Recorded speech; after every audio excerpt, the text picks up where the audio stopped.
여러분 안녕하세요. 연도스입니다. 자, 이번 시간에는 이제 세 번째 시간이죠. 저번 시간에 저희가 첫 번 시간에 했던 거는 간단한 차트에 대한 종류가 어떤 게 있는지, 두 번 시간에는 새로운 열을 추가해서 계산열이죠. 계산열을 추가해서 원본에 추가하고 네임카드 만들었습니다. 그렇죠?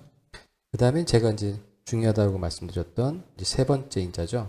뭐냐면 슬라이서가 되겠습니다. 그렇죠?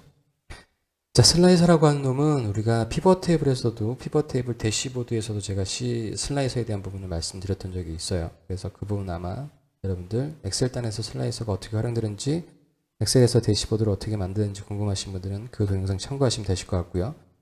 자, 보시면은 슬라이서라고 하는 놈은 어떻게 보면 축복이죠. 제가 볼 때 BI에서 가지고 있는 이 슬라이서는 뭔가 좀 더 동적으로 레포팅을 다이나믹하게 만들 수 있는 아주 그런 신박하기보다는 효자스러운 기능 중에 하나라고 보시면 될 것 같습니다. 자, 그래서 일단 먼저 보시죠. 자, 슬라이서는 지금 보시는 것처럼 이렇게 모양이 어떤 테이블 모양의 깔때기가 들어가 있죠. 깔때기가 들어가 있다는 얘기는 결국 필터의 의미잖아요. 그러니까 필터 버튼이에요. 사실은 슬라이서가 가지고 있는 의미는 필터 버튼의 역할을 하는 건데 우리가 필터라고 하는 거는 사용자가 뭔가 의지를 가지고 내가 원하는 거를 이렇게 찍는 행위잖아요. 그렇기 때문에 다분히 많은 사용자들이 요구되는 기능 중에 하나입니다. 그래서 여러분들의 그 대시보드나 동적인 레포트 보고서에 슬라이서가 없다는 얘기는 사실은 의미가 없죠.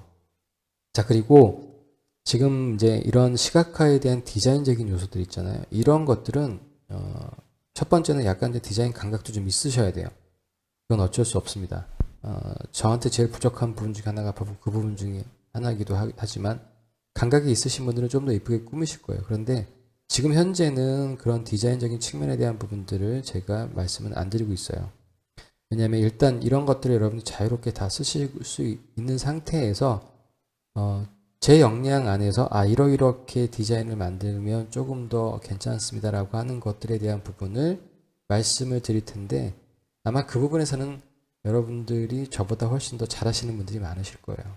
그래서 일단은 먼저 디자인 관련된 부분은 나중에 추후에 여러분들이 익숙해지시면 그때 좀 더 스킬업이 되실 것 같고 일단 슬라이서를 한번 보실게요. 자, 슬라이서를 선택하시면 지금 보시는 것처럼 이렇게 밖에 나왔죠. 자, 슬라이서는 어떤 놈을 집어넣어야 되냐면 우리가 보고 싶은 인자들 있죠. 예를 들어서 나는 예를 들어서 지금 현재 이런 테이블 같은 경우는 제품에 대한 분류가 나왔으니까 분류를 선택하고 싶다.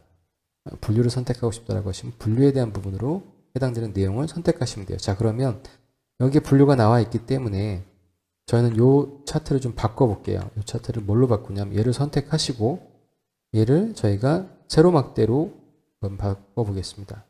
세로 막대로 바꿔서 그러면 분류에 대한 매출에 대한 부분이 세로 막대로 나와져 있는 걸 확인하실 수 있을 텐데 일단 분류는 저희가 슬라이서를 쓸 거니까요. 저는 주문일을 만들어내고 분류는 삭제를 할게요. 그리고 일자별에 대한 부분이 주문 일자가 날짜가 좀 카테고리화 되어 있잖아요. 날짜 계층이 만들어져 있지 않습니까? 그러다 보니까 지금 보시는 것처럼 해당되는 내용의 연, 월, 일로 상위 계층, 하위 계층으로 계속 이렇게 단계가 나눠져 있는 거죠. 그렇기 때문에 연도가 표시된 건데 지금 보시는 것처럼 요 밑에 있는 자, 계층 구조에서 다음 구조 수준으로 이동 이해를 누르시면 지금 보시는 것처럼 분기로 넘어가고요. 다시 한번 누르시면 이제 월로 넘어가고 다시 한번 누르시면 기본적으로 전체 일자별에 대한 부분으로 그러니까 월에 대한 일이죠. 일에 대한 부분으로 넘어가는 걸 확인하실 수 있으실 거예요. 이렇게 버튼을 통해서 자동적으로 날짜가 들어가게 되면 드릴 다운 기능에 대한 부분들이 확장되는 걸 확인하실 수 있으실 거예요. 그래서 아래 수준으로 모두 확장을 선택하셔서 전체 데이터에 대한 부분을 다 만드실 수도 있고 기본적으로 이게 상황에 따라서 나는 치고 들어가는 게 별로 원치 않는다라고 하시면 그때도 보여드렸던 것처럼 축에서 날짜 계층이 아니라 원래의 자기 모습 주문일 전체를 표시하라고 선택하시면 전체의 데이터가 계열로 이렇게 표시되는 것을 확인하실 수 있으실 거예요. 그러면 어떤 시계열에 대한 정보잖아요. 시간의 흐름에 따라서 계열에 대한 흐름이 나와 있는 거기 때문에 전반적인 흐름을 보시면 대충 몇 년도 언제쯤 데이터에 대한 매출이 많은지를 여러분들이 확인하실 수 있죠. 어떤 패턴이라든가 경향을 보실 수 있는 거잖아요. 자, 이렇게 선택을 한 상태에서 이제 저는 첫 번째 일자별 매출에 대한 부분이 나와 있고, 그 다음에 전체 매출에 대한 네임카드, 그 다음에 전체 주문 개수죠. 주문 일자의 개수를 따지면 전체 주문 개수가 되는 거니까요. 자, 여기에서 슬라이서, 필터니까 필터는 제가 기본적으로 보고 싶은 카테고리를 만드는 거죠. 그러면 제가 예를 들어서 얘를 분류라고, 이 슬라이서에는 분류를 선택하시게 되면 지금 보시는 것처럼 슬라이서 종류가 나오는데, 여기 보시면은 아주 조그맣게 슬라이서 유형을 선택한다고 나와 있죠. 슬라이서 유형을 선택하시면 자, 목록이 있고요. 지금 보시는 것처럼 이게 목록이 나와져 있고, 그 다음에 드릴 다운이 나와져 있습니다. 선택하시면 밑으로 확장되는 그런 형태, 여러분들이 원하시는 형태를 선택하시면 돼요. 일반적으로 한눈에 보기 편할 경우에는 목록을 만드시는 게 좋고요. 한눈에 그 데이터가 많게 되면, 볼 수 없을 정도로 많게 되면 그때는 드롭다운을 선택하시는 게 일반적으로 좋습니다. 그래서 저는 이렇게 데이터를 선택을 하고 슬라이서를 만들어 놓고, 슬라이서를 찍으면, 가공식품을 찍으면 필터 역할을 하는 거기 때문에 가공식품에 대한 일자별 매출에 대한 정보가 나온 거고, 가공식품의 총 매출, 가공식품의 주문 개수가 나오게 되는 거죠. 공류를 선택하면 공류에 대한 부분에 전반적인 매출의 흐름과 매출과 주문 개수가 나오게 되는 겁니다. 자, 이렇게 일반적으로 어떤 내가 보고 싶은 내용에 대한 부분들을 사용자가 셀렉팅해서 그 내용들과 같이 연계돼서 데이터에 대한 내용을 여러분이 확인하시려고 하실 때는 지금 보시는 것처럼 슬라이서라는 요놈을 활용한다.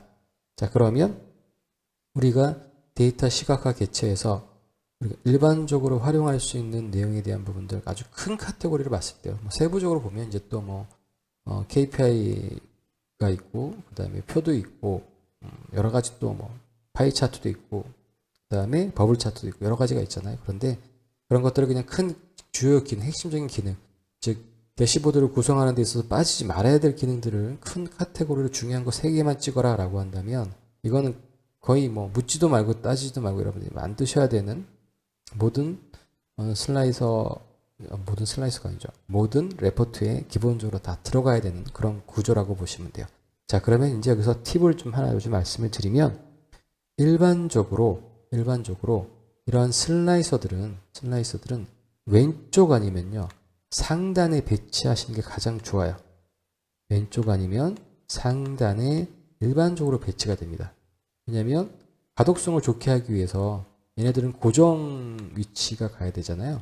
그래서 이렇게 왼쪽이나 상단에 배치하고, 그 다음에 네임카드 같은 경우는 어떤 고정적인 지표를 계속 보여줘야 되기 때문에 한눈에 볼 수 있는 네임카드가 되겠죠. 그래서 우리가 여러 가지 지표들에 대한 부분들, 첫 번째는 매출에 대한 부분들, 그 다음에 매출 수량에 대한 부분들, 그다음 최대값이 될 수도 있고요, 최소값, 여러 가지 내용들은 지금 보시는 것처럼 상단에 고정해서, 그 다음에 나머지 부분들에 우리가 보고 싶은 인자들을 적절하게 배치를 하시게 되면 해당되는 내용들을 여러분들이 한눈에서, 마치 이렇게 생각하시면 되죠. 우리가 왜 관제실 있잖아요. 데이터의 관제실이에요. 이 한 곳에서 데이터들에 관련된 모든 측면에 우리가 보고 싶은 내용들을 다 볼 수 있게 만들어 놓는 거죠. 그래서 우리 관제실에 보시면 CCTV가 되게 많잖아요. 그렇죠? 너무 많은 CCTV를 여러분들이 배열해 놓으셔도 오히려 가독성을 더 떨어뜨릴 수가 있기 때문에 그거 감안하셔야 되고요. 어떠한 인자들을 어떻게 배치할 것인가는 이제 여러분들의 몫이에요. 여러분들이 나름대로 하시다 보면 노하우가 생기시고요. 본인만의 패턴이 생기시게 됩니다. 그리고 또 이런 것들을 받아보시는 이제 입안자분들이죠. 그러니까 검토하시는 관리자분들이 좋아하시는 성향이 또 있기 때문에 또 그분들이 또 요청하실 수도 있어요. 이거는 이렇게 좀 표시해주면 안 돼? 이건 좀 이렇게 보고 싶은데, 이제 그런 것들을 적절히 여러분들이 잘 조합하셔서 대시보드를 만들면, 우리가 기본적으로 아침마다 출근하셔서 커피 들고 의무적으로, 그렇죠? 거의 미팅을 하시잖아요. 뭐 아침마다 미팅 하시고 또 미팅 하시면 할 말만 하면 좋은데 쓸데없는 얘기는 중간에 나오게 되면 미팅도 길어지고 하루에도 수십 번씩 미팅을 하고 회의하고 그런 부분들을 많이 줄일 수 있습니다. 그런 대시보드를 각자 공유하고 보고 있으면 굳이 모여서 그런 얘기들을 할 필요가 있을까요?